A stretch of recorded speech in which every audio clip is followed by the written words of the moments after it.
అందరికీ నమస్కారం.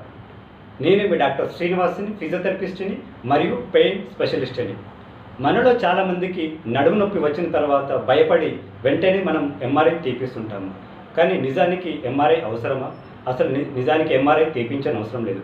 90% కేసెస్కి ఎంఆర్ఐ మనం తీపించని అవసరం లేదు.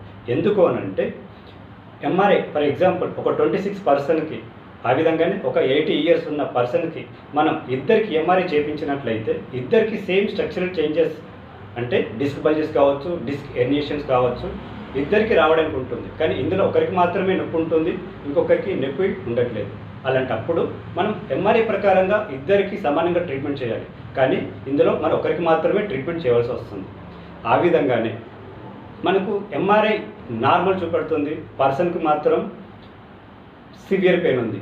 మరి ఎంఆర్ఐ చూసినట్లయితే ట్రీట్మెంట్ అవసరం లేదు. కానీ ఇక్కడ మనం నొప్పి ఉన్న పర్సన్కి ట్రీట్మెంట్ చేయవలసి ఉంది.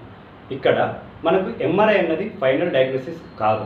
కేవలం మన యొక్క క్లయింట్ యొక్క హిస్టరీ, క్లినికల్ సిమ్టమ్స్ బేస్ చేసుకున్న తర్వాత అప్పుడు ఫైనల్ డయాగ్నోసిస్ చేయబడుతుంది.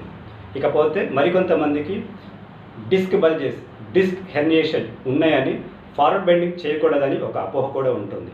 అలానే స్టీనోసిస్ ఉందని బ్యాక్వర్డ్ బెండ్ చేయడం కూడా మానేస్తుంటారు. అది కూడా ఒక అపోహ. మరి ఇంకొంతమంది మాకు కోర్ మజిల్స్ వీక్నెస్ ఉంది, వాటి వల్ల మనకు ఈ లోవర్ బ్యాక్ పెయిన్ వస్తుందని అపోహ కూడా ఉంది.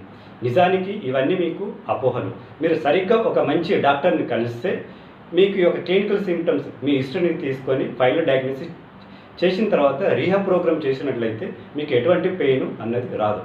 వీటికి సంబంధించిన నడుము నొప్పి గురించి నేను స్ట్రెంథెనింగ్ ఎక్సర్సైజ్ అనేది నా నెక్స్ట్ వీడియోలో వివరిస్తాను.